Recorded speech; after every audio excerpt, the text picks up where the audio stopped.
Sumigaw ang 3 taong gulang na anak na babae habang nakaturo sa kabaong kanyang ama at isang nakakagulat na bagay ang nangyari. Biglang humagulgol ang malit na bata sa gitna ng libingang kanyang ama, itinuturo ang kabaong. Huwak papa. Nandiyan pa si papa. Sa desperadong sigaw ngang bata tila huminto ang pahinga ngang lahat ng tao sa simbahan. Sa gitna ngang pagluluksa at pagkabigla sinubukan ng ina na pakalmahin ang kanyang anak ngunit patuloy itong umiya na para bang may nakikita. Mula ng araw na iyon gabi-gabi nang binabangungot ang bata at bumubulong ng kakaibang salita. Ano nga ba ang totoong nakita ng munting anghel na ito? Ano ba talaga ang nangyari sa lupngang kabaong ng araw na iyon? Panorin ang kwento hanggang sa dulo at alamin mismo ang nakakagimbal na katotohanan. Mag-subscribe sa aming channel, like ang video na ito at huwag kalimutang ikomento kung sang panig ng Pilipinas kayo nanonood. Nang simulang iusat ang kabaong nagawa sa maliwanag na kahoy ng Nara patungo sa gitnangang simbahan, binasag ng 3 taong gulang na si Angela ang katahimikan ng seremonya sa isang matinis na sigaw na nagpatigil maging sa pagdarasal ngang pari. Ramdam na ang simoy na Disyembre sa Cebu. Ang malamig na hangin mula sa dagat ay yumuyugyog sa mga dahon ng acacia sa paligid ng simbahan at ang mga nalalaglag na dahon ay tahimik na bumabagsak sa paanan ng mga nakikilamay. Sa loob ng Basilica Minore del Santo Niño de Cebu nangingibabaw ang amoy ng kandila at insenso at tanging ang taimtim na panalangin ng pari ang maririnig. Ito ang libing ni Angelo Reyes, isang bumbero. Nung nakaraang linggo, matapos iligtas ang huling bata mula sa isang malaking suno, sa isang kondominium nila Monsia, ang gumuguhong gusali, isang bayani na kilala nga, lahat sa lungsod ng Cebu. Sa kanyang libing naroon ang kanyang makasamahang bumbero, na nakasuot ng kanilang formal na uniforma, ang mga taong kanyang iniligtas at ang kanilang mga pamilya at ang mga kapitbahay. Nakaupo si Clara na nakasuot ng itim na bestida, walang emosyon ang kanyang mukha. Sa edad na 28 bigla siyang naging biyuda at tila naubos na ang kanyang maluha.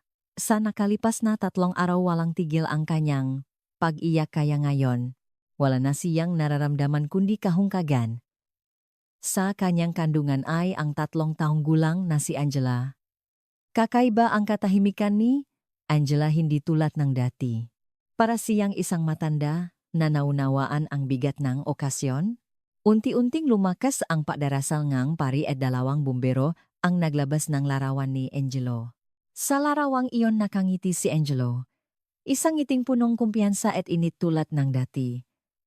Nang makita ni Clara ang ngiting iyon parang pinupunit ang kanyang puso. Ang katotohanang hindi na niya muling makikita ang ngiting iyon ay dumagan sa kanya. At doon na nagsimula. Dahan-dahang inusat ang kabaong patungo sa harapan ng altar. Papa-papa, ang matinis na sigaw ni Angela ay umalingaw-ngaw sa buong simbahan. Lahat ng mata ay napabaling sa kanya. Nakpupumiglas, si Angela mula sa kandungan ni Clara, itinuturo ang kanyang maliit na daliri ang kabaong. Huwak papa, nandiyan pa si papa. Nagulantang si Clara at sinubukang pakalmahin si Angela ngunit walang nangyari. Ang mga mata ni Angela ay puno ng takot at desperasyon. Tila may nakikita siyang siya lang ang nakakakita. Angela, anak, tahan na. Nasa langit na si Papa, bulong ni Clara sa nangingini na boses. Ngunit lalo pang humagulgol si Angela. Hindi nandiyan si Papa, nakatingin siya sa akin, nakatinginan ang manakikilamay na may halong pagkailang. Ang ilan ay mapait na ngumiti at bumulong, bata pa kasi hindi pa naiintindihan. Ang iba naman ay tumingin kay Clara ng may pagkaawa. Lumapit ang ina ni Angelo upang kargahin si Angela ngunit lalo itong nagpumiglas. Ang kanyang maliit na mukha ay basang-basang luha at ang kanyang itim na buhok ay dikit-dikit sa kanyang noo dahil sa pawis. Nagsasalita si Papa. May sinasabi raw siya. Ang dating tahimik na simbahan ay napuno na ngayon ng iyak ni Angela at bulungan ng mamatatanda. Huminto saglit ang parisa, kanyang pagdarasal at pinagmasdan ang sitwasyon. Lumapit si Anna ang ate ni Clara para ilabas si Angela. Ate ako na muna kay Angela. Ilalabas ko para kumalma. Ngunit hindi inaalis ni Angela ang kanyang tingin sa kabaong. Nanginginig ang kanyang munting katawan. May kakaiba sa batang yan bulong ng isang tao sa likuran. Sabi nila minsan may nakikita ang mga bata na hindi natin, nakikita sagot ng isa pa. Nalilito si Clara. Si Angela ay karaniwang isang tahimik at maunawaing bata. Ito ang unang pagkakataon na nakita niya, itong mag-hysterical. Ang nasa mga mata nito ay hindi lang simpleng kalungkutan kundi tunay na takot. Nang akmang bubuhatin ni Ana si Angela palabas sumigaw ito sa huling pagkakataon. Sabi ni Papa, may sikreto daw hindi raw siya ang totoong papa sa salitang iyon tila natigilan ang buong simbahan, namutla ang muha ni Clara. Nakatinginan ang mga magulang ni Angelo na may pagtataka. Lumakas ang bulungan sa pagitan nga nangakikilamay. Anong sabi niya? Anong ibig sabihin ng bata hindi raw totoong amo muling kinuhani? Clara si Angela mula kay Ana gamit ang nanginginig na makamay. Ang kanyang puso ay kumakabog ng malakas. Ano ang ibig sabihin ng mga sinabi ni Angela? Imahinasyon lang ba ang isang nalilitong batao? Biglang kumulok ng malakas sa labas ng simbahan. Nagsimulang bumuhos ang malakas na ulan. Tila pati, ang langit ay lumuluha sa malungkot na eksenang ito. Hinakpitan ni Clara ang yakap kay Angela hinaplos ang maliit nitong likod. Okay lang, Angela. Nandito si Mama. Proprotektahan ka ni Mama. Ngunit sa kaibuturan ng kanyang puso lumalago ang isang hindi may paliwanag na kaba. Ang masalita ni Angela ay hindi tila simpleng pakalitong isang bata. At biglang naalala ni Clara ang kakaibang sinabi ni Angelo noong gabi bago ang kanyang huling duty. Clara, kung gisakaling bigla kong gimavala, tingnan mo ang gikahong sa pinakailaling enige aparador ko at alagaan mong mabuti si Angela. Kahit anong sabihin ng iba. Noong una inakala niyang ito ay karaniwang pag-alala lang isang bumbero ngunit ngayon sa pagbabalik tanaw may ibang kahulugan ang kanyang boses. Isang sikreto, anong sikreto? Unti-unting napagot si Angela at tumahimik sa kandungan ni Clara. Nagsimulang pumikit ang kanyang nga mata ngunit hanggang sa huli ay nakatuon pa rin ang mga ito sa kabaong. Nagpatuloy ang seremonya sa isang alanganing katahimikan. Ngunit sa isipan ng lahat umulit-ulit ang sigaw ni Angela. Hindi raw siya ang totong papa. Ang nga salitang ito ang simulangang isang sikreto na babago ng tuluyan sa buhay ni Clara at Angela. Isang linggo matapos ang libing lalong lumamig ang mga gabi sa Cebu. Nagising si Clara at tiningnan ang orasan. 3-12 ng madaling araw. Muli na namang narinig ang pag-iyak ni Angela. Papapanak mamadalang tumakbo si Clara sa kwarto ni Angela. Sa maliit na kamamahipit na hawa ni Angela, ang kumot at bumubulong na tila nananaginip. Ang kanyang buhok na basa ng pawis ay nakadikit sa kanyang maputlang noo. Angela, Ana, okay lang. Nandito si Mama, marahang binuhat ni Clara ang kanyang anak. Nangingini ang munting katawan ni Angela. Nakapikit pa rin ang kanyang mata ngunit may masalitang lumalabas sa kanyang bibig. Hindi dapat umalis si Papa. Susunduin daw niya ako. Sikretong kahon. Pangako. Napabuntong hininga. Si Clara. Mula nung libing gabi-gabi nang binabangungot, si Angela. Minsan nagigising siya. At sumisigaw, nandito si Papa kanina. Ipinaliwanag nga, child psychologist, na ito ay paraan lamang ngang isang bata para harapin ang pagkawalang ngunit may ibang pag-alala na tumutubo sa puso ni Clara. Matapos muling patulugin si Angela, lumabas si Clara sa sala at uminom ngang isang basong malamig na tubig. Sa bintana, nga apartment kumikinang, ang nga ilaw ng Cebu sa gitna ngang kadiliman. Bigla, niyang naalala ang isinigaw ni Angela nung araw ng libing. Hindi raw siya ang totong papa. At ang kakaibang sinabi ni Angelo nung huling gabi, tingnan mo ang kahon sa pinakailalim ng aparador ko. Hindi pa tinitingnan ni Clara ang kahon na iyon. Tila may takot na bumabalot sa kanya na kapag binuksan niya ito guguho ang lahat ng kanyang katotohanan. Ngunit dahil sa patuloy na bangungot ni Angela, naramdaman niyang hindi na niya ito maaring ipagpaliban. Bumalik siya sa kwarto at binuksan ang aparador ni Angelo. Nandun pa rin ang kanyang madamit maayos na nakasabit. Ang uniforme ngang bumbrom nga pangaraw-araw na damit at ang itim na Amerikana na isinuot niya sa kanilang kasal. Saglit na hinaplos ni Clara ang manggas ng Amerikana. Naalala niya, ang araw na iyon 5 taon na ang nakalipas sa isang dalampasigan sa Palawan ipinangako nila ang walang hanggang pag-ibig sa isa't isa, walang hanggan? Sinong mag-aakala na ganito lang pala kaikli mapait na ngumiti si Clara. Isa-isa niyang binuksan ang nga drawer sa ilalim ngang aparador. Mga damit medyas damit panlup lahat ay ordinaryo. Nang buksan niya ang huling drawer, may nakita siyang isang maliit na kahon na gawa sa kahoy sa isang sulok. Nakakandado ito. Bumilis ang tibok ng puso ni Clara.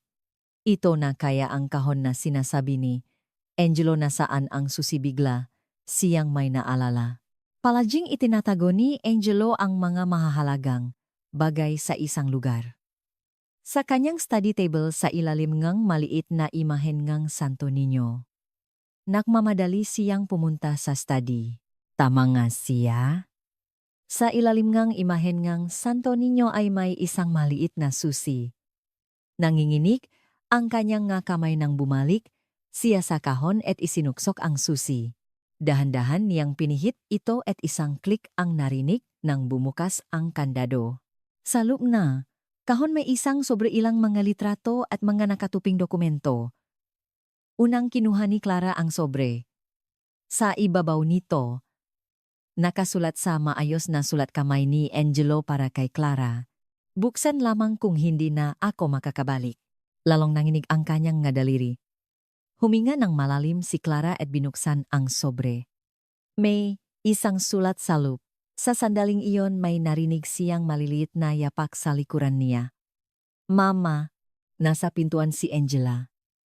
Ang kanyang mamata ay nakatutok sa kahon. Kahon ni papasabi ni Angela sa mahinang boses. Nagulat si Clara at ibinaba ang sulat. Angela, bakit ka gising balik na tayo sa pagtulog? Ngunit umiling si Angela. Sabi ni Papa may sikreto daw diyan. Nanindik ang balahibo ni Clara. Paano nalaman ni Angela ang tungkol sa kahon na ito sinabi? Basa kanya ni Angelo kailan sinabi ni Papa yan may nga na tanong ni Clara. Kumunot ang nuni, Angela na parabang nagtataka kung bakit nagtatanong ng isang bagay na halata ang kanyang ina. Gabi-gabi siyang pumupunta sa panaginip ko para sabihin, hindi raw siya ang totoong papa. Kaya humihingi siya ang tawad. Napasinghap si Clara. Ang sinasabi ba ni Angela ay imahinasyon lang isang bata o nanginginig ang kanyang makamay ng buhatin niya, si Angela. Matulog na ulit tayo prinsesa ko. Bukas ikukwento ni Mama. Matapos patulugin si Angela muling umupo si Clara sa harap ng kahon. Kinuha niya ang sulat, isang papel na punong-punong sulat ni Angelo. Mahal kong Clara, kung binabasa mo ang sulat na ito ibig sabihin ay wala na ako sa mundong ito. Una sa lahat gusto kong humingi ng tawad. May sikreto akong hindi sinabi sa iyo. Tungkol kay Angela. Namutla ang muka ni Clara habang binabasa ang sulat. Nanginginig ang kanyang mangkamay. At mainit na luha ang dumaloy mula sa kanyang mata. 3 taon na ang nakalipas na karon ng sunok sa isang abandonadong bahay sa Pardo. Doon natakpuan namin ang isang sanggol na ilang buwan pa lang. Walang nahanap sa bata at ang mamagulang ay nasawi na. Isang aksidente kung saan nasunog ang lahat ng dokumento at tala. Sa sandaling iyon gumawa akong desisyon. Nagpasya akong dalhin ang bata bilang ating anak.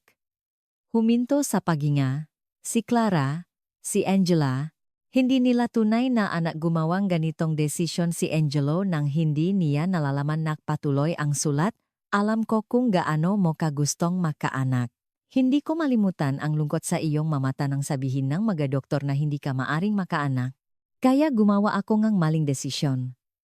Inirehistro ko si Angela bilang ating anak ng walang legal na proseso. Sa tulong nga kasamahan ko gumawa kami ng birth certificate. Alam kong krimen ito. Pero sa sandaling iyon ang gusto ko lang ay protektahan ang ating pamilya. Nabitawan ni Clara ang sulat. Nanginginig ang buong katawan niya. Si Angela ay hindi nila tunay na anak. Ang batang inalagaan niya sa lupngang. 3 taon ang kanyang buong mundo. Kaya pala iyon ang sinabi ni Angela bulong ni Clara. Hindi raw siya ang totoong papa. Biglang naging malinaw ang lahat. Ang mabangungot ni Angela ang kakaibang kilos niya, sa libing at ang mga salitang iyon. Para bang ang kaluluwa ni Angelo ang nagsasabi nga, katotohanan kay Angela. Muling kinuha ni Clara ang sulat. May huling bahagi pa. Clara, mahirap patawarin ang ginawa ko. Pero si Angela ay anak natin. Hindi man tayo makadugo lumaki siya sa ating pagmamahal. Kung mabunyak man ang katotohanan, protektahan mo si Angela. Anuman ang mangyari, protektahan mo siya. At balang araw kapag kaya na niyang intindihin, sabihin mo sa kanya ang totoo. At kung gaano ko siya kamahal. Magpakailanman, nagmamahal, Angelo. Niyakap ni Clara ang sulat sa kanyang dibdib. Hindi tumigil ang kanyang ngaluha. Galit, pagtataksil, pagkalito at pag-ibig, isang komplikadong, halo nga emosyon ang bumalot sa kanya. Sa madilim na silid, unti-unting sumilip ang liwanag ng bukang liwewe mula sa labas ng bintana. Ang simula ng isang bagong araw. Ngunit para kay Clara ito ang simula ng isang bagong katotohanan kung saan nagbago na ang lahat. Kinabukasan ng umaga, nakaupo si Clara sa kusina, hindi nakatulog. Sa labas ng bintana, sumisikat na ang araw sa Cebu. Sa harap niya ay nakalatak ang sulat ni Angelo at ang mga dokumento mula sa kahon. Kasama sa mga dokumento ang pekeng birth certificate ni Angela at isang maikling ulat mula sa pagkakatakpo sa kanya sa abandonadong bahay. Mayroon ding ilang mga larawan si Angela nung sanggol pa si Angelo habang karga siya at isang larawan ng nasunok at gumuho na gusali. Hinawakan ni Clara ang kanyang ulo. Lahat ng ito ay napakabiglaan. Sa loob ng 3 taon naniwala siyang si Angela ay anak nila ni Angelo. Isa-isang bumalik ang mga alaala. Ang araw na biglang umuwi si Angelo mula sa isang business trip na may dalang sanggol. Sinabi niyang isang himala iyon at si Clara sa sobrang tuwa ay umiyak na lamang. Siguro ayaw niya ring malaman ang totoo. Ang desperasyon ng sabihin ng nga doktor na hindi siya maring magkaanak at ang biglaang kaligayahan. Marahil ay pinili na niyang huwag ng magtanong. Mama, sa maliit na boses ni Angela, dali-daling tinipon ni Clara ang madokumento at ibinalik sa kahon. Angela, good morning. Gutom ka na ba? Kain na tayo. Tumanggo si Angela na may antok sa mga mata. Ang kanyang itim na buho ay magulo mula sa pagtulog at kinukusot niya ang kanyang nga mata gamit ang maliliit na kamay. Ang itsura ng isang ordinaryong 3 taong gulang na bata. Tiningnan ni Clara si Angela at nanikip ang kanyang dibdib. Ang batang ito ay ang kanyang buong mundo pa rin. Mahalaga ba na hindi sila makadugo? Ang 3 taon ng pagmamahal na ibinuhos, niya ang magabing niyakap, niya ito ang masandaling magkasama sila sa kanyang unang hakbang. Lahat ng iyon ay hindi kasinungalingan. Mama, umiyak, katanong ni Angela. Pinunasan ni Clara ang galuhang hindi niya na malayang tumulo. Hindi okay lang. Naalala ko lang si Papa.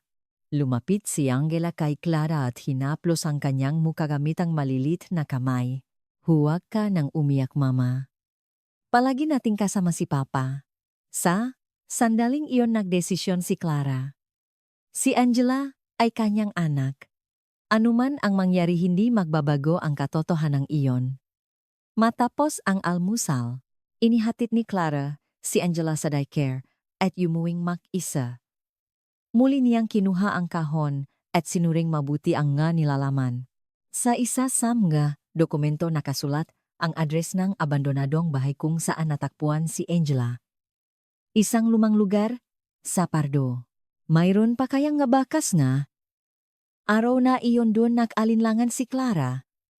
Tama bang alamin pa ang iba? Baka mas mabuting ibaon na lang ang nakaraan at magpatuloy.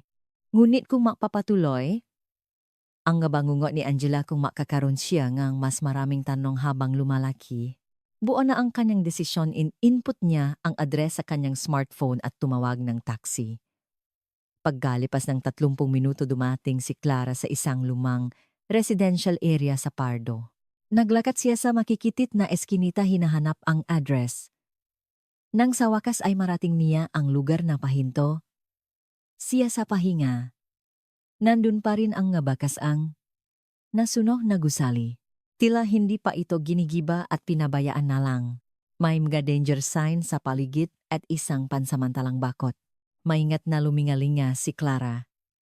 Sa katabing bahay isang matandang lalaki ang nagdidilik ng mahalaman sa kanyang bakuran. Excuse me po, maingat na, lumapit si Clara. May alam po ba kayo tungkol sa gusaling ito? Tiningnan siya ang matanda ng may pagdududa. Bakit mo na itanong saglit na nag-alinlangan si Clara? Ano ang dapat niyang sabihin? Interesado lang po ako sa sunog na nangyari. Dito 3 taon na ang nakalipas. Napabuntong hininga ang matanda. Isang malagim na trahedya. Ang mag-asawang nakatira, diyan parehong, namatay sa sunog. Bumilis ang tibok ng puso ni Clara. May alam pa po ba kayo tungkol sa mag-asawa? Umiling ang matanda? Wala masyado. Bago lang silang lumipat nun. Narinig ko galing daw silang ibang bansa. Mukhang Pilipino yung lalaki pero dayuhan yata yung asawa niya. May narinig po ba kayong may anak sila? Maingat na tanong ni Clara. Biglang nagbago ang ekspresyon ng matanda. Anak, hindi, wala akong narinig na ganyan. Huminto siya at tinitigang mabuti si Clara. Sino ka ba? Nataranta si Clara. Wala po, interesado lang po talaga. Umiling ang matanda. Kakaiba ang matanong mo. Umalis ka na. Tila impossible nang magpatuloy ang usapan. Aalis na sana si Clara nang may pakadismaya. Biglang muling nagsalita ang matanda. Sandali. Lumingon si Clara at tiningnan ng matanda ang paligid bago bumulong. Kakaiba ang sunog na yon. Nagsimula sa kalaliman na gabi at napakabilis kumalat na agapoy. May mga usap-usapan na hindi raw aksidente yon. Napasinghap si Clara. Ano pong ibig niyong sabihin? Lumapit pa ang matanda. Narinig ko sa investigasyon ng mga bumbero may hinala raw na sinadya ang sunog, pero siguro kulang sa ebidensya. Kaya idineklara na lang na aksidente. Pagsunog mabilis na umikot, ang nga iniisip ni Clara. Si Angelo ay nasa lugar na iyon. Ano ang alam niya at nag-alinlangan ang matanda bago magpatuloy? Ngayon ko lang narinig na may sanggol sa bahay na yon. Walang sismis na may anak ang mag-asawa. Nalito si Clara. Saan nanggaling si Angela? Anak ba talaga siya ngang mag-asawang iyon o? Kung hindi po ninyo mamasamain, huling tanong ni Clara. Alam niyo po ba ang pangalan ng mag-asawa? Saglit na nag-isip ang matanda bago sumagot. Ang pangalan ng lalaki ay David Cruz yata. Yung asawa niya, dayuhan ang pangalan, hindi ko na matandaan. Itinanim ni Clara ang pangalan sa kanyang isipan, David Cruz. Ang tunay na ama ni Angela Pauwi, lalong bumigat ang kalooban ni Clara. Ang laman ng kahon ay nagdulot lamang ng mas malalalim na tanong. Hinala ng pagsunog isang misteryosong maasawa, at si Angela na hindi malaman kung saan nanggaling. Pagdating sa bahay, at pagbukas ang pinto, tumunog ang telepono. Ang ina ni Angelo. Clara, anak, dadaan ako diyan bukas. Gusto kong makita si Angela at may pag-uusapan tayo. Pakababa ng telepono, tumayo si Clara sa bintana at tiningnan ang dagat sa malayo. Ano ang gagawin niya sa mga sikreto sa kahon? Maaari ba siyang mabuhay na itinatago ang lahat o sadyang nakatakdang? Lumabas ang katotohanan balang araw na patingin siya sa larawan ni Angelo. Alam ko na kung bakit mo ginawa yon. Pero ngayon anong dapat kong gawin sabihin mo sa akin? Tanging katahimikan ang sumagot sa silid. Ngunit biglang umihip ang hangin mula sa labas ni Yugyok ang nga kurtina. Para bang may sumasagot sa kanyang tanong. Kinabukasan ng hapon dumalaw si Teresita ang ina ni Angelo. Sa edad na 67 bakas pa rin sa kanya ang lungkot. Sa pagkamatay ng anak ngunit pinipilit niyang magpakatatak para sa kanyang apong si Angela. Sa harap ng pinto may dala siyang maliit na kahon ng regalo. Nasaan si Angela tanong ni Teresita pagpasok? Naglalaro po sa kwarto. Angela, Lola is here, tawa ni Clara. Tumatakbong lumapit si Angela at niyakap ang kanyang lola. Lolan gumits, si Teresita at hinaplos ang ulo ni Angela. Ang ganda-ganda naman ng apo ko. May regalo si Lola sa'yo. Masayang kinuha ni Angela ang kahon. Sa loob ay isang maliit na manika. Angela, maglaro ka muna sa kwarto ha, mag-usap lang kami ni Mama. Marahang sabi ni Clara. Nang bumalik si Angela sa kwarto, dala ang bagong manika, naupo ang dalawang babay sa sofa sa sala. Nagtimpla si Clara nang taas sinusubukang pakalmahin ang kanyang kaba. Mula pa kagabi iniisip niya kung dapat ba niyang sabihin ang totoo sa ina ni Angelo. Clara, nagsimulang magsalita si Teresita. Ang dahilan kung bakit ako naparito ay dahil sa isang bagay na iniwan ni Angelo. Ibinaba ni Clara ang sa kinakabahan. Ano po iyon? Kumuha si Teresita ng isang sobre mula sa kanyang bag. Ilang taon na ang nakalipas, sinabi sa akin ni Angelo na kung may mangyari sa kanya ibigay ko ito sa iyo. Dahil delikado ang trabaho niya, siguro nakahanda lang siya. Nagsimulang manginig si Clara. Isa na namang sikreto, maingat niyang kinuha ang sobre. Alam niyo po ba kung anong laman nito? Tanong ni Clara. Umiling si Teresita. Hindi. Pero hindi mali sa isip ko ang sinabi ni Angela nung libing. Hindi raw siya ang totoong papa. Ano kaya ang ibig sabihin nun? Naghari ang katahimikan.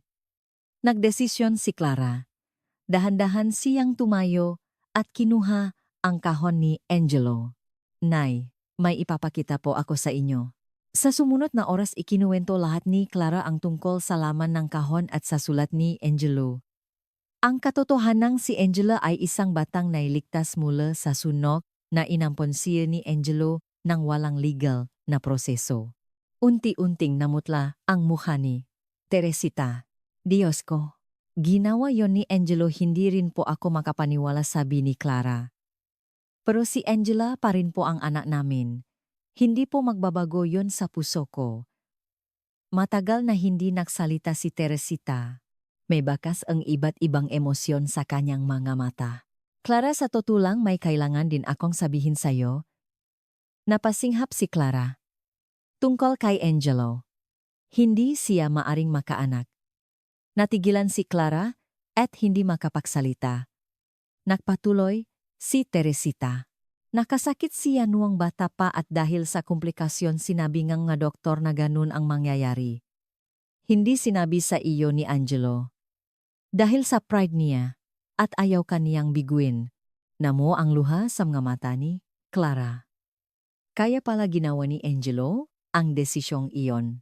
Pareho silang hindi maaring makaanak, ngunit hindi ito sinabi ni Angelo sa kanya. Sa halip, kaya niya dinala si Angela, nanginginig na sabi ni Clara. Tumango si Teresita. Sa tingin ko, sobrang mahal ka ni Angelo. Hindi niya kayang makita kang malungkot. Tumingin si Clara sa labas ng bintana. Unti-unti nang lumulubog ang araw. Namumula ang kalangitan ng Cebu. Tulad ng apoy mula sa sunog, 3 taon na ang nakalipas. Teka, muling nagsalita si Teresita. Sinabi mong pumunta ka sa Pardo. Yung sunog na yon. Sa totoo lang iniimbestigahan iyon ni Angelo. Napatingin si Clara kay Teresita, gulat. Ano pong ibig niyong sabihin? Sinabi sa akin ni Angelo. Hindi raw simpleng aksidente ang sunog na iyon. Inimbestigahan din ng pulis, pero isinara ang kaso dahil sa kakulangan ng ebidensya. Pero si Angelo patuloy na nag-imbestiga ng palihim hanggang sa huli. Sunod-sunod na tanong ang pumasok sa isip ni Clara. Ano ang alam ni Angelo tungkol sa suno? Na iyon at paano ito? Naunay kay Angela Nay. Pwede ko po bang buksan ang sobrang dala ninyo tanong ni Clara? Tumango si Teresita. Maingat na binuksan ni Clara ang sobre. Sa loob may ilang mga larawan, isang memo at isang USB. Ang larawan ay kuha sa lugar ng suno mula sa iba't ibang anggulo. Sa memo nakasulat sa sulat kamay ni Angelo ang ngapit sa oras at ilang pangalan. Ano po ito, litong tanong ni Clara? Umiling si Teresita. Hindi ko rin alam. Ang sabi lang ni Angelo, kung may mangyari sa kanya ibigay ko ito sa iyo. Tiningnan ni Clara ang USB. Nasa loop kaya nito ang lahat ng sagot, bukas po pupunta ako sa presinto, sabi ni Clara. Nabuo na ang desisyon. Kailangan kong alamin ang tungkol sa suno na ito at ang pinakmulan ni Angela. Biglang mayom. Iyak mula sa kwarto ni Angela. Nagmamadaling tumakbo ang dalawang babae sa silid. Nanginginig si Angela sa ibabawong kama, umiyak. Ang bagong manika ay nasa sahig. Angela, anak, bakit anong nangyari? Binuhat ni Clara si Angela. Humihikping itinuro ni Angela ang labas ng pintana. Dun! May tao dun kanina. Tumingin si Clara at Teresita sa labas, ngunit wala silang nakita. Tanging ang madilim na kalangitan at ang mga kumikinang na ilaw ngang tsebu sa malayo. Ano nakita mo, Angela? Marahang tanong ni Clara. Lalong sumiksik si Angela sa yakap ni Clara. Isang maitim na tao. Nasa bintana. Nakakatakot. Nakatinginan si Clara at Teresita. Parehong may bakas ng kaba. May nagmamamang kaya sa atin, mahinang tanong ni Clara. Kalma dong, sumagot si Teresita. Baka imahinasyon lang ni Angela. Pero tatawa ako sa pulis para sigurado. Niyakap ni Clara si Angela habang nakatitig sa bintana. Hindi niya masabi kung ang sinabi ni Angela ay imahinasyon lang ng isang bata o kung mayroon talagang nakmamasid sa kanila. Ngunit isang bagay ang sigurado. Anuman ang nasa loob ng kahon at USB na iniwan ni Angelo, ito ay higit pa sa isang simpleng sikreto ng pag-ampon, tila mas komplikado at mapanganib. Habang tumatawag si Teresita sa pulis, dinala ni Clara si Angela palayo sa bintana. Bumalik sila sa sala, pinaupo si Angela sa sofa at tiningnan ang larawan ni Angelo. Angelo, anong nangyayari sa atin? Saan kami dadalhin ng sikretong iniwan mo? At tumingin siya kay Angela. Bakas pa rin ang takot sa maliit nitong mukha. Ang batang ito na nailigtas mula sa sunog 3 taon nang nakalipas. Ano ang tunay niyang pagkatao? At bakit may nagpapakitang interes sa kanila ang katotohanan? Tulad ng apoy ay unti-unting sumusunog sa kanilang buhay. At kailangang protektahan ni Clara si Angela mula sa apoy na iyon.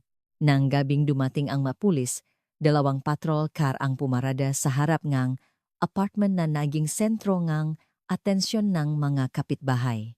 Ininspeksyon ng mga pulis ang apartment, ngunit wala silang nakitang bakas ng sinumang pumasok. Nangako na lang silang paiktingin ang pagpapatrolya bago umalis. Ngunit ang maikling pakbisitang iyon ay nag-iwan na ng sapat na pinsala. Narinig mo ba, may mga pulis daw sa bahayang biyuda ni Angelo Reyes? Bakit daw ewan? Pero sabi nila kakaiba raw ang nangyayari sa bahay na yan. Makalipas ang 2 araw, maagang isinama ni Clara si Angela sa kalapit na grocery. Isang pagsisikap na ibalik ang normalidad sa kanilang buhay. Ngunit habang namimili siyang prutas, may narinig siyang bulungan sa kanyang likuran. Tingnan mo yung asawa ni Angelo Reyes. Yung sa libing, yung anak daw niya, may sinabing kakaiba o. May sismis pa nga na hindi raw niya tunay na anak. Natihilang si Clara. Paano kumalat ang ganitong sismis? Mahigpit niyang hinawakan ang estante. Sino ang nagpakalat ng kwentong ito, mama? Okay ka lang? Tanong ni Angela. Pilit na ngumiti si Clara. Okay lang, prinsesa ko. Papunta sa counter, isang babaeng Nasa katanghaliang gulang ang humarang sa kanya. Si Aling Nena isang kapitbahay na kilala niya mula panong high school. Clara, may sasabihin lang ako sa'yo. Mahina ang boses ni Aling Nena, ngunit sapat na para marinig lahat. Hindi maganda ang mabuhay sa kasinungalingan. Lalo na sa isang bata. Natigilan si Clara. Ano pong ibig niyong sabihin? Alam ng lahat na si Angela ay hindi mo tunay na anak. May pakasuklam sa mga mata ni Aling Nena. Ang tagal mo kaming niloko at salibing ni? Angelo, nakunwari ka pa? Dapat mahiya ka. Biglang tumahimik ang buong grocery. Lahat ng mata ay nakatuon kay Clara. Hinikpitan niya ang hawak sa kamay ni Angela. Aling Nena, pamilya po namin to. Pakiusap. Pamilya, tumawang mapakla si Aling Nena. Anong pamilya ang isang batang kinuha ng ilegal at isang manlolokong asawa? Kasapwat ka rin, di ba na mo ang luha sa mga mata ni Clara? Paano nangyari ito? Sino ang nagbunyak ng sikreto? Biglang may naksalita. Tama na po yan. Isang binatang nakasuot ng uniforme ng bumbero ang lumapit. Si Marco Santos, kasamahan ni Angelo. Si Angelo Reyes ay isang bayani at ang kanyang pamilya ay karapat-dapat. Sa respeto, matigas na sabi ni Marco. Suminghal si Aling Nena. Bayani, isang taong kumuha ang bata ng ilegal. Alam mo rin ba to? Kalmadong sumagot si Marco. Kilala ko po kung anong klaseng tao si Angelo Reyes. Anuman ang ginawa niya, siguradong may dahilan. Binuhat ni Clara si Angela at lumabas ng grocery. Sa likuran, naririnig pa rin niya ang ngabulungan. Pawi, pinigilan ni Clara ang kanyang luha at pilit na ngumiti kay Angela. Okay lang, Angela. Wala tayong ginagawang masama. Ngunit sa kanyang puso nagahalo ang galit at takot. Sino ang napakalat neng? Sikretong ito ang ina ni Angelo. Hindi impossible. Ang mapulis kahapon, pero hindi nila alam ang sitwasyon ni Angela.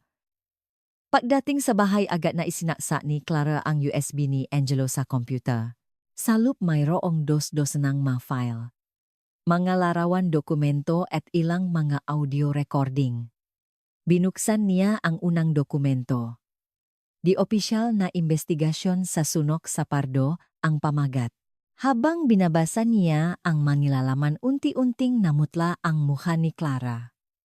Kumbinsido si Angelo na ang sunok ay hindi aksidente kundi isang planadong pagsunok. At ang nasa likod nito ay ang makapangyarihang pamilyang politiko sa Cebu, ang mga Montenegro. Mas nakakagulat ang sumunod na dokumento. Ang mga nasawi sa sunok, si David Cruz at ang kanyang dayuhang asawang si Sofia, ay mga whistleblower na maglalantat sana sa katiwalian ng mga Montenegro. Mayroon silang ebidensya ng polusyon sa kapaligiran mula sa pabrika ng pamilya. At sa huling pahina may isang tala tungkol kay Angela. Kailangang maging ligtas ang bata. Kung malaman nila ang tungkol sa kanya, manganganib siya, ang toxic substance na natagpuan sa blood sample ni Sofia ay ginagamit lamang sa pabrika ng Montenegro. Ito ang ebidensya. Napasinghap si Clara. Si Angela ay hindi lang isang ulila. Siya ay ebidensya. Ang kanyang pag-iral mismo ang maaring magpatunay sa krimen ng pamilya Montenegro. Tumunog ang telepono. Si Marco. Ma'am Clara. Okay lang po kayo tungkol po sa nangyari sa grocery? Nangingini na sumagot si Clara. Okay lang. Salamat sa tulong mo. May sasabihin po sana ako. Naging seryoso ang boses ni Marco. Noong gabi bago ang huling duty ni Sir Angelo, may iniwan siyang USB sa akin. Natanggap niyo na po ba? Tiningnan ni Clara ang screen ng computer sa kanyang harapan. Oo, kahapon ko natanggap. Kung ganun, alam niyo na po ang iniimbestigahan ni Sir Angelo, ang pamilya Montenegro at si Angela. Oo, mahinang sabi ni Marco. Nanganib si Sir Angelo dahil sa pag-imbestiga niya sa kasong yon. Pinatigil ko na siya, pero bumilis ang tibok ng puso ni Clara. Hindi ba aksidente ang pagkamatay ni Angelo? Mahabang katahimikan ang sumunod sa kabilang linya. Walang tiyak na ebidensya sa wakas ay sagot ni Marco. Pero may ilang kakaibang bagay sa lugar ng suno nung araw na iyon. Pati ang biglaang pagguhong gusaling pinasok niya. Tumingin si Clara sa labas. Si Angela ay tulok sa sofa yakap ang manika. Ang munting batang ito ay nagtataglay ganun kalaking sikreto at panganib. Paano po kumalat ang sismis tungkol kay Angela, tanong ni Clara? Siguro po. Nag-alinlangan si Marco. May nalaman ng mga Montenegro. May mga usap-usapan kamakailan na may mga taong nag-imbestiga sa mga nakaraang gawain ni Sir Angelo. Biglang may kotseng pumarada sa harap ng apartment ni Clara. Isang hindi pamilyar na kotse. Marco, tatawag na lang ako ulit, dali-daling sabi ni Clara. Ibinaba niya ang telepono at lumapit sa bintana. Isang matandang mag-asawa ang bumaba mula sa kotse. Tumingin sila sa entrance ng apartment at pagkatapos ay itinaas ang kanilang maulo patungo sa bintana ni Clara. Sa sandaling iyon naramdaman ni Clara kung sino sila. Ang tunay na lolo at lola ni Angela. Ang mamagulang ni David Cruz at Sofia. Paano sila nakarating dito? Sino ang nagsabi sa kanila tungkol kay Angela? Tiningnan ni Clara si Angela. Payapa ang mukha ng natutulog na bata. Sa kabilang lahat ng sikreto at panganib, isa pa rin siyang inosenteng bata. Tumunok ang doorbell. Huminga ng malalim si Clara at naglakad papunta sa pinto. Oras na para harapin ang lahat ng katotohanan. Para kay Angela at para hindi masayang ang sakripisyo ni Angelo. Pagbukas niya ng pinto, nakita niya ang ngaluhang namumuo sa mata ng matandang mag-asawa. Ikaw ba si Clara Reyes? Nanginginig na tanong ng matandang lalaki. Tumango si Clara. Opo, tuloy po kayo. Ang kanyang kapalaran at ang kinabukasan ni Angela ay papasok na ngayon sa isang bagong yugto. Maaari ba naming makita ang aming apo? Nang ginig na tanong ni Dr. Ricardo Cruz, ama ni David, habang nakaupo sa sala ni Clara. Nasa unang bahagi ng kanyang 70 taon, may malalalim na guhit sa kanyang mukha at lungkot sa kanyang nga mata. Sa tabi niya ay si Elena Nielsen, isang babaeng may asul na mata, ang ina ni Sofia. Mula sa England maayos na nakatali ang kanyang puting buhok at medyo hirap siyang magtagalog. Naktimpla si Clara nagsa para makaruna oras. Hindi pa rin siya makabangon mula sa pakabigla. Tulog po si Angela ngayon. Paano niyo po kami nahanap 3 taon naming hinanap? Sagot ni Dr. Cruz. Noong una akala namin kasamang namatay ang bata sa sunok kasama sina David at Sofia. Naluksa na kami. Pinunasan ni Elena ang kanyang maluha gamit ang panyo. Pero ilang buwan na ang nakalipas, may isang journalist na lumapit sa amin. Sinabi niyang baka buhay ang aming apo. Bumilis ang tibok ng puso ni Clara. Isang journalist? Opo. Isang journalist na nag-imbestiga sa katiwalian ng pamilya Montenegro. Nakakuha raw siya ng impormasyon na may isang bumbrong nagligtas ng sanggol mula sa suno. At ang bumbrong iyon ay si Angelo Reyes. Natihilang si Clara. Sino man ang journalist na iyon, alam niya ang sikreto ni Angelo. At ngayon kumakalat na ito. Hindi kami naniwala noong una, patuloy ni Elena. Pero ipinakita sa amin ng journalist ang ebidensyang nga tala mula sa Bureau of Fire Protection, testimonya ng masaksi. At ang balitang nagsimula nang mag-imbestiga ang pulisya matapos ang pagkamatay ni Angelo. May kinuha si Dr. Cruz na isang dokumento mula sa kanyang bag. Maari ba kaming humingi ng DNA test? Gusto lang naming makasiguro kung si Angela nga ang aming apo. Tumingin si Clara sa labas. Gulong-gulo ang kanyang isipan. Sa isang banda, naawa siya sa matandang mag-asawa. Nawalan na sila nga anak at manugang at inakalang nawalan din nga apo. Ngunit sa kabilang banda, si Angela ay anak ni Clara. Ang batang inalagaan niya sa loob ng 3 taon. Alam ko kung ano ang inisip mo, sabi ni Dr. Cruz na nabasa ang ekspresyon ni Clara. Hindi namin agawin si Angela.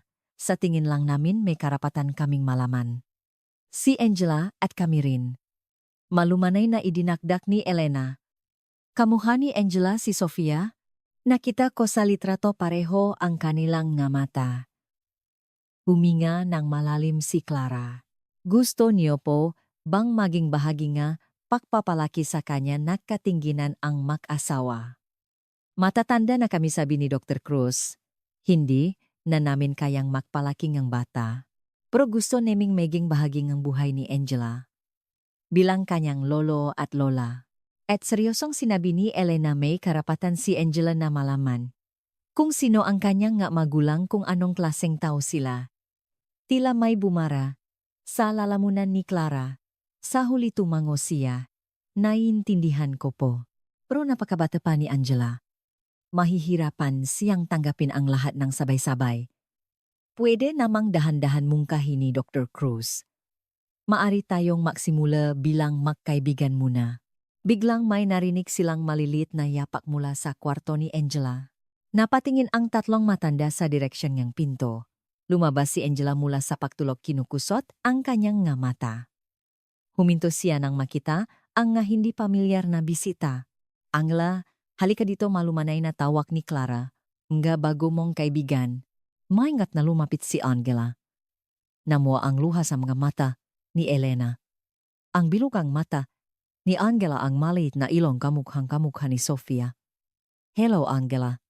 Nanginginig na sabi ni Elena. Nahihiyang gumiti si Angela. Hello po. Nang tumayo siya sa harap ni Elena, kusang iniabot ni Elena ang kanyang kamay at hinaplos ang buhok ni Angela. Nakakagulat na hindi ito tinanggihan ni Angela. Napakagandang bata, sabi ni Dr. Cruz na may mainit na ngiti. Biglang itinuro ni Angela ang relo sa pulso ni Dr. Cruz. Isang kakaibang disenyo ito na may maliit na teddy bear. May ganito rin si Papa, inosenteng sabi ni Angela. Nagulat ang tatlong matanda at nakatinginan. Nanlaki ang mga mata ni Dr. Cruz. Ito ang relong ibinigay ko kay David. Pamana ito sa aming pamilya. Nalito si Clara. May ganoong relo si Angelo, wala naman siyang. Umiling si Angela. Hindi po, sa panaginip ko nakita. Suot ng ibang papa. Bumaksak ang katahimikan. Napanahinipan ni Angela si David Cruz. Paano ito posible? Kinuha ni Elena ang isang litrato mula sa kanyang bag. Ang wedding picture. Nina David at Sofia. Sa pulso ni David malinaw na suot niya ang parehong relo. Angela, kilala mo ba ang matao sa litratong ito? Maingat na tanong ni Elena.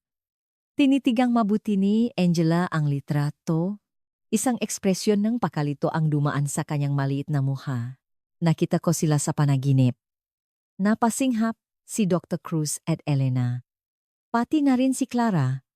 Paano makikilala ni Angela ang kanyang matunay na magulang na hindi pa niya nakikita? Angela, nangingini na tanong ni Clara. Anong napanaginipan mo? Tumingin si Angela ng may inosenteng mga mata. Sina Papa at yung ibang mama nasa gitnang apoy. Sabi nila takbo. Tapos sabing ibang papa ang mahal, naming Angela, espesyal ka. Humagulgol si Elena. Iyon ang laging sinasabi ni Sofia kay Angela. Espesyal ka. Hindi na rin napigilan ni Dr. Cruz ang kanyang maluha. Nalilito si Clara, ngunit niyakap niya si Angela. Angela, okay lang. Mahal na mahal ka nila. Kumunot ang no ni Angela. Bakit po kayo umiyak? Dahil masaya. Sila, anak, sagot ni Clara. Minsan umiyak, angga taw sa sobrang saya.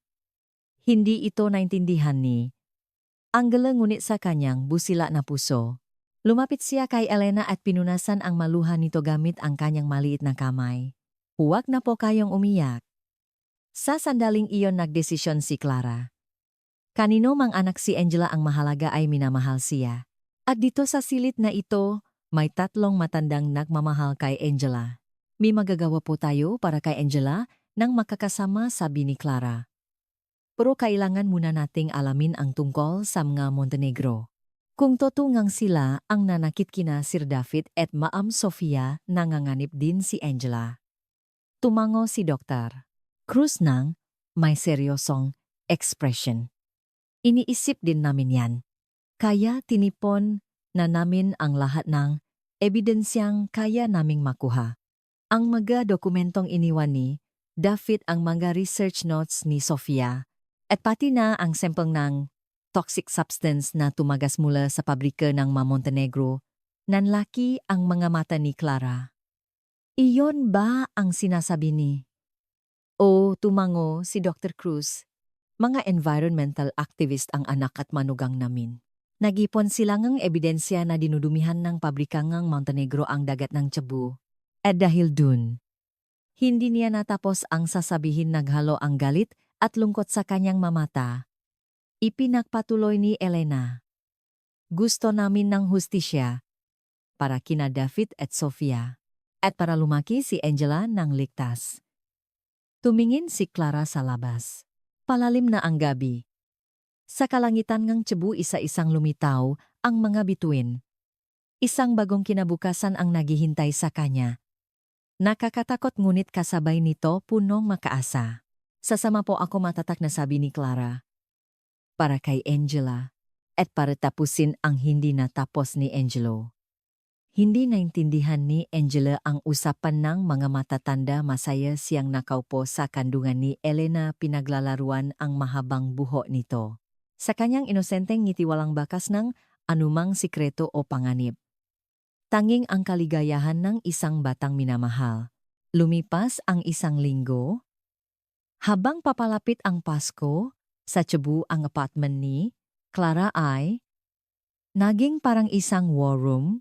Nakakalat ang mga dokumento sa mesa sa sala at nakadikit sa pader ang mga litrato nga pabrika nga Montenegro at datang ng polusyon.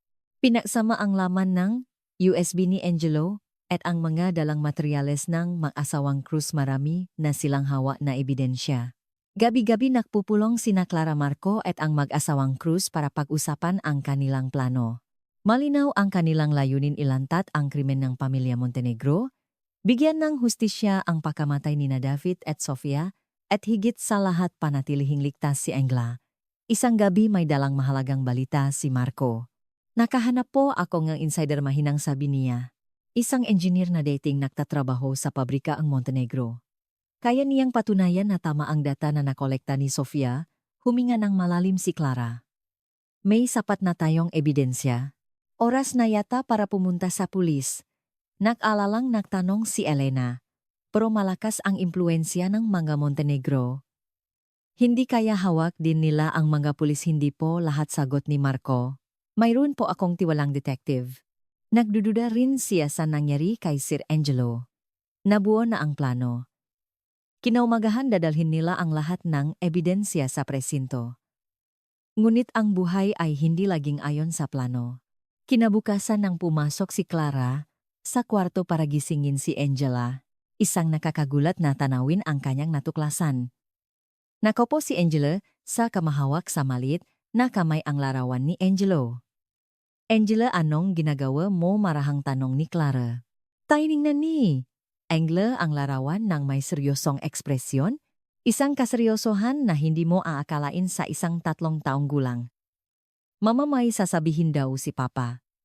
Dahan-dahang umupo si Clara sa gilid ng kama. Ang mga ganitong sandali ni Angela ay laging nagpapagulo sa kanya. Napanaginipan mo ba si Papa? Tumango si Angela. Sabi ni Papa, mag-ingat daw tayo ngayon. May darating na masasamang tao? Nanindik ang balahibo ni Clara. Ang mahula ni Angela ay laging nakakatuto sa anumang paraan. Anong klaseng masasamang tao? Mga taong nakasakay sa itim na kotse, sagot ni Angela. Sabi ni Papa, huwag daw tayo manatili sa bahay ngayon.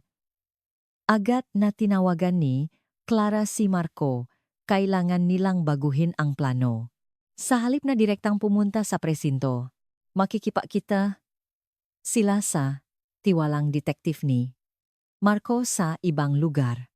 Habang nakmamadaling mag-ampake, tinanong ni Clara si Angela. Angela, gusto mo bang pumunta sa bahay ni na Lolo at Lola ngayon? Tumango si Angela. Opo, gusto ko po. Tinawagan ni Clara ang mag-asawang Cruz. Agad silang pumayag. Dito kayo pumunta. Mas ligtas dito. Habang nag-empake, sumilip si Clara sa bintana. Wala pang kahina-hinalang kotse. Ngunit kung totoo ang sinabi ni Angela, wala na silang maraming oras. Angela, halika na. Inilagay ni Clara ang damit at laruan sa maliit na backpack ni Angela. Magpipiknik tayo, okay, mahigpit. Paring hawak ni Angela ang larawan ni Angelo. Pwede ko po bang isama si Papa, ngumiti si Clara? Oh, naman. Sasama sa atin si Papa. Akmang lalabas na silang pinto ang apartment nang marinig nila ang tunog ng pagdating ng elevator. Agad na niyakap ni Clara si Angela at tumakbo patungo sa fire exit. Habang bumababa sila sa hagdan, narinig nila ang pagkatok sa kanilang pinto sa itaas. Sinundan ito ang isang malakas na tunog. Ang tunog pilit na pagbubukas ng pinto. Hinigpitan ni Clara ang yakap kay Angela at mabilis na bumaba. Nakahinga lang siya ng maluwag nang makarating sila sa parking lot. Naghihintay na ang koseng ipinadala ni Marco. Dali sigaw ni Marco mula sa loob. Binuhat ni Clara si Angela at sumakay sa kotse. Agad itong umalis. Paano niyo nalaman, tanong ni Clara na hinihingal. Madilim ang mukha ni Marco. Nakatanggap akong impormasyon na nakpadala ng tao ang Montenegro. Hinahanap daw nila ang mga dokumento ni Sir Angelo. Lumingon si Clara. Mabuti na lang walang sumusunod na kotse. Pagkalipas ngang isang oras nakarating sila sa bahay ngang mag-asawang Cruz. Isang tahimik na lugar sa labas ng Cebu. Pagpasok na handa si Elena ngang mainit na sa at merienda. Angela, gutom ka? Na ba, malambing na tanong ni Elena. Tumango si Angela. Tila itinuturing na niyang pangalawang tahanan ang lugar na ito. Sa nakalipas na linggo madalas silang dumalaw at naging malapit agad si Angela sa kanila. Habang nag-usap ang matatanda sa sala, naglalaro ngang puzzle si Angela kasama si Dr. Cruz. Ang kanyang halahak ay umalingaw-ngaw sa buong bahay. Paano kung dito na lang natin papuntahin? Yung detective mungkahi ni Marco. Mukhang mas ligtas dito. Tumingin si Clara sa bintana. Pero baka mapahamak din ang lugar na ito. Manganip din sina Dr. Cruz at Ma'am Elena. Matagal na kaming nasa panganib, matatak na sabi ni Dr. Cruz. 3 taon naming hinanap ang katotohanan. Hindi kami aatras ngayon. Nagpasya silang doon na papuntahin ang detective. Tumawag si Marco at sinabi ng detective na darating siya sa loob ng 1 oras. Biglang itinigil ni Angela ang paglalaro at tumakbo sa bintana. Angela, bakit, tanong ni Clara. Namutla ang muka ni Angela. Parating na ang masasamang tao. Tumingin ang lahat sa labas. Sa malayo, 2 itim na kotse ang dahan-dahang papalapit. Paano nila nahanap ang lugar na ito, gulat na tanong ni Marco. Mabilis na kumilos si Dr. Cruz. Lumabas kayo sa likod. Nakahanda ang kotse ko. Pipigilan namin sila, kayo ni Angela, pumunta kayo sa ligtas na lugar. Sa gitna ng kaguluhan, binuhat ni Clara si Angela. Dr. Cruz, sumama na po kayo. Mapapahama din kayo. Nakatinginan si Dr. Cruz at Elena. May determinasyon sa kanilang mga mata. Nawala na sa amin sina David at Sofia, sabi ni Elena. Pero si Angela, siya ang aming kinabukasan. Umalis na kayo. Bibigyan namin kayo ng oras. Namu ang luha sa mga mata ni Clara. Mangako po kayo. Susunod kayo agad. Tumango si Dr. Cruz. Nangangako kami. Isinama ni Marco si Clara at Angela palabas sa likod. Bago sumakay sa kotse, biglang huminto si Angela. Mama, sina lolo at lola. Lumuhod si Clara para magpantay sila ni Angela. Angela, susunod sila. Kailangan lang neting mauna ngayon. Namo ang luha sa mamata ni Angela. Lalo niyang hinikpitan ang hawa sa larawan ni Angelo. Pero mama, kailangan din natin silang isama. Alam ni Clara ang kutob ni Angela. Laging tama ang kanyang mahinala. Ngunit ngayon, nagdesisyon na sina Dr. Cruz at Elena. Angela, ano ang pipiliin mo, sasama ba? tayo kina lolo at lola. O aalis tayong mag-isa. Tiningnan ni Angela ang larawan. Tila humihingi ne payo kay Angelo. At nanginginig na sinabi ng kanyang maliliit na labi, mayroon na po akong papa at mama. Sa sandaling iyon parang pinunit ang puso ni Clara. Pinili ni Angela. Sa halip na hanapin ang kanyang pinakmulan, pinili niya ang bikis na pagmamahal. Tinapi ni Marco ang balikat ni Clara. Kailangan na nating umalis, ngayon na. Huling beses na tiningnan ni Clara ang bahay. Nakatayo sina Dr. Cruz at Elena sa harap ng pinto kumakaway. May luha sa kanilang mga mata, ngunit nakangiti sila. Sa loob ng kotse kumawi si Angela. Bye-bye lolo. Bye-bye lola. I love you. Habang papalayo ang kotse, nakita ni Clara sa side mirror ang pagdating ng nga itim na kotse sa bahay. Nakatayo pa rin sina Dr. Cruz at Elena. Matatag at buo ang loob. Makalipas ang ilang oras, nakarating sila sa bahay ng isang kaibigan ni Marco. Isang liblib na baryo malayo sa Cebu. Tumunog ang telepono ni Marco. Ang detective. Diyos ko, namutla ang mukha ni Marco. Nasuno daw ang bahay ni Dr. Cruz. Tila huminto ang puso ni Clara. Tulog si Angela. Sa kanyang maliit na kamay, mahigpit pa ring hawa ang larawan ni Angelo. Naulit ang kasaysayan. Sa gitna ng apoy naroon ang katotohanan at ang sakripisyo. Mabilis na kumalat ang balita. Matandang mag-asawa na sawi sa sunog sa labas ng Cebu. Iniulat ito ngang istasyon ng balita bilang isang simpleng aksidente, ngunit alam ni na Clara at Marco ang totoo. Ibinuwis ni na Dr. Cruz at Elena ang kanilang buhay para protektahan si Angela. Sa malit na bahay sa Baryo Tulalang, nakaupo si Clara sa harap ng telebisyon. Walang tigil ang agos ng kanyang maluha. Tulog si Angela sa kabilang kwarto. Hindi pa niya alam ang pagkamatay ng kanyang lolo at lola. Paano niya sasabihin ang malupit na katotohanan ito sa isang 3 taong gulang Maam Clara? Lumapit si Marco, dala ang 2 tasang kape. Darating po ang detective sa loob ng 30 minutos. Dala niya ang lahat ng ebidensya. Tumango si Clara. Wala nang atrasan. Hindi masasayang ang sakripisyo ni na Dr. Cruz at Elena. Marco, paano natin mapoprotektahan si Angela? Tumingin si Marco sa labas. Kapag naaresto na ang mga Montenegro, mababawasan ang panganib. Pero hindi ito tuluyang mawawala. Alam nilang buhay si Angela. At alam nilang siya ang ebidensya, nanginginig na sabi ni Clara.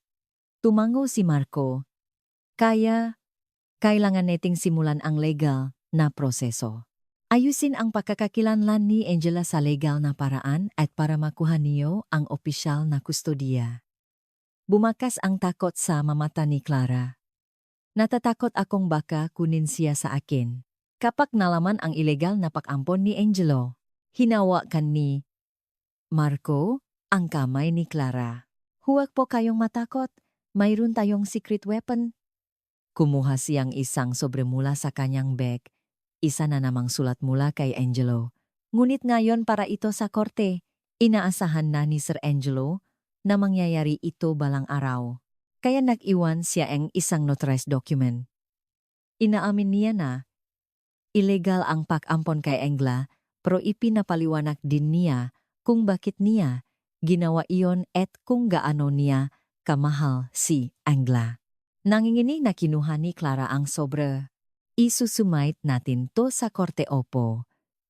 Tutulong ang detective. Naintindihan niya ang lahat ng anggulo ng kasong ito. Makalipas ang 30 minutos, dumating ang detective. Si Detective Basa, isang lalaking nasa kalagitnaan ng 40 na may matatak na itsura. Maingat niyang sinuri ang lahat ng ebidensya. Sapat na ito, sabi ni Detective Basa. Mapapatunayan natin ang krimen ng Montenegro. Pero ano po, tanong ni Clara? Sa buong prosesong ito, lalabas ang isyu Pag-ampon kay Angela? Alam niyo naman ang ilegal na pag-ampon ay isang seryosong krimen. Mabigat ang kalobang tumango si Clara. Alam ko po. Pero ang pinakamahalaga ay maprotektahan si Angela. Isa siyang inosenteng bata. Binasa ni Detective Basa ang notarized document ni Angelo. Bahagyang lumambot ang kanyang ekspresyon. Mabuting tao si Angelo Reyes at mukhang mabuti ka ring ina. Mejijing. Komplikado ito sa legal na aspeto pero gagawin ko ang lahat para makatulong.